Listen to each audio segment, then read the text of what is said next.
কবিগুরু রবীন্দ্রনাথ ঠাকুরের লেখা কবিতা প্রশ্ন।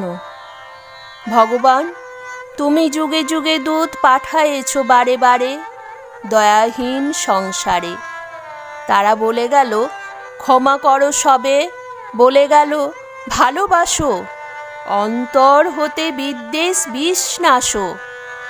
বরণীয় তারা, স্মরণীয় তারা, তবুও বাহির দ্বারে আজি দুর্দিনে ফিরানো তাদের ব্যর্থ নমস্কারে।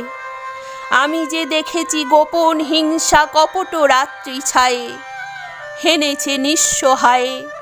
আমি যে দেখেছি প্রতিকারহীন শক্তের অপরাধে বিচারের বাণী নীরবে নিভৃতে কাঁদে। আমি যে দেখিনু তরুণ বালক উন্মাদ হয়ে ছুটে কি যন্ত্রণায় মরেছে পাথরে নিষ্ফল মাথা কুটে। কণ্ঠ আমার রুদ্ধ আজকে বাসি সঙ্গীত হারা, অমাবস্যার কারা লুপ্ত করেছে আমার ভুবন দুঃস্বপ্নের তলে। তাই তো তোমায় সুধায় অশ্রু জলে, যাহারা তোমায় বিষায়েছে বায়ু নিভায়েছে তব আলো। তুমি কি তাদের ক্ষমা করিয়াছ? তুমি কি বেসেছ ভালো?